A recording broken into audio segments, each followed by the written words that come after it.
Gaurav Singh Kushwaha, who's the founder and CEO at Bluestone, joining us this morning with regard to the numbers that Bluestone have clocked.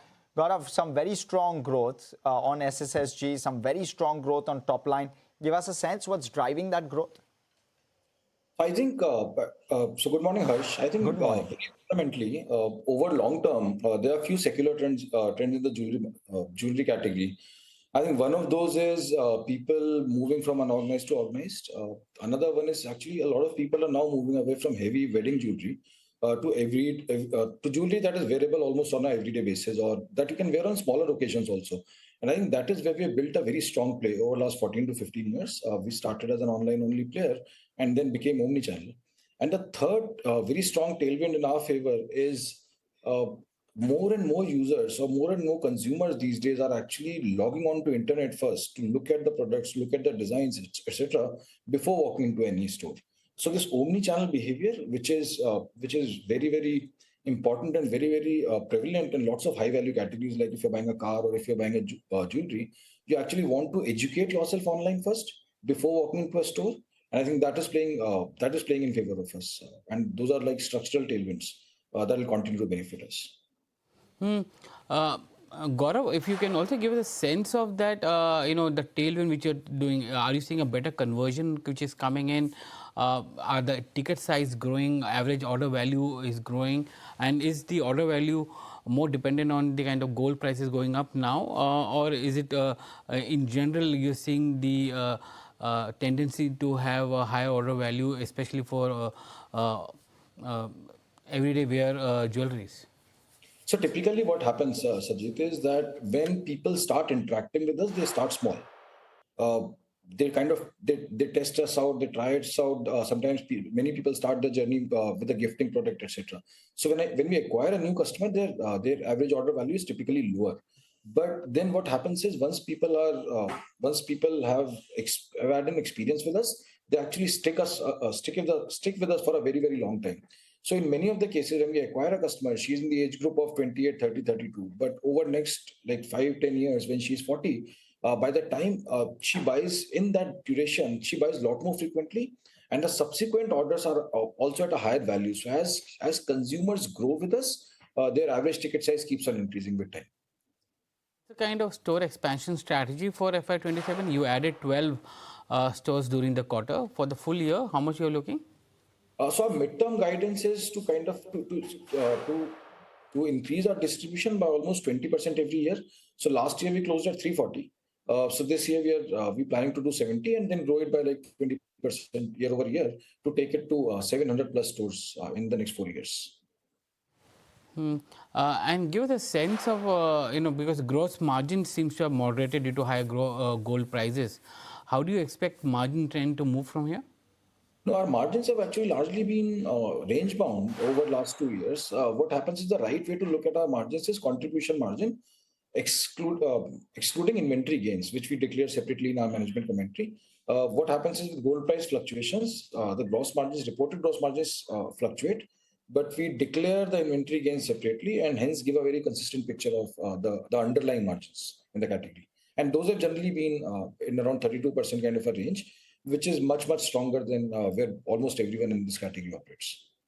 Hmm. So if you look at your 2030 growth plan, you're looking at 50% growth on a CAGR basis, 30% SSG growth, and 20% from new store addition.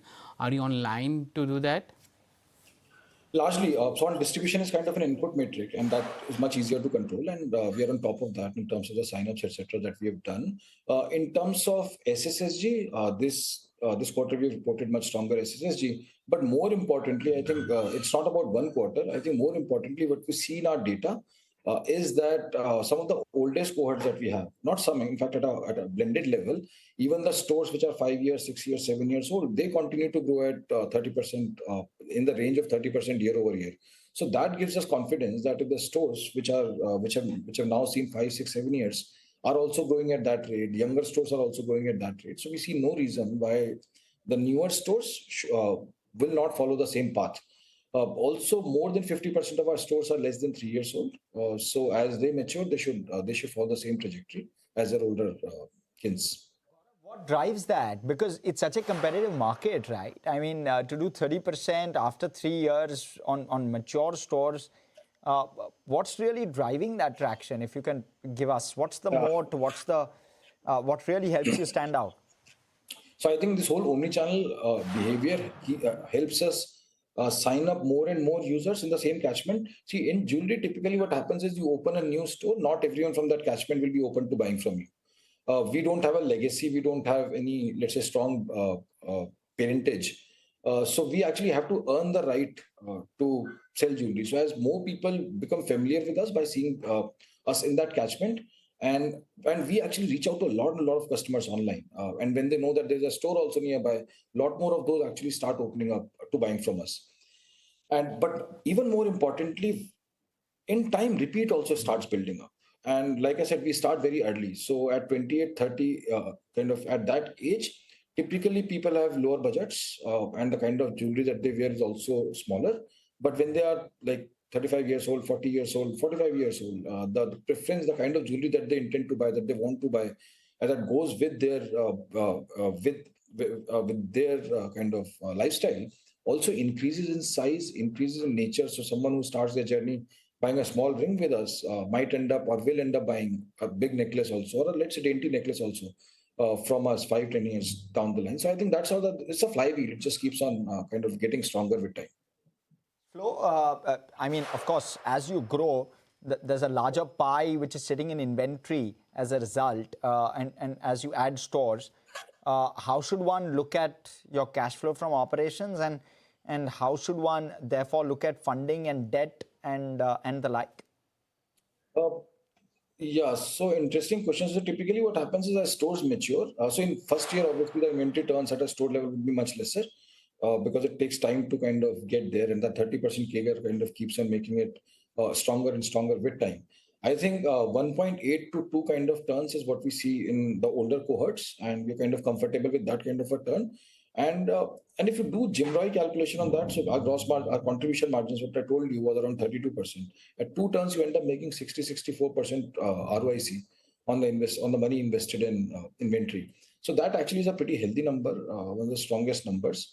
In terms of cash flow, our balance sheet is has so we have cash on the balance sheet.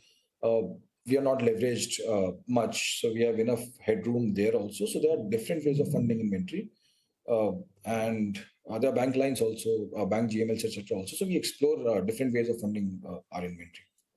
Yeah, I mean, I noticed 500 crore on the balance sheet. But Gaurav, thank you so much.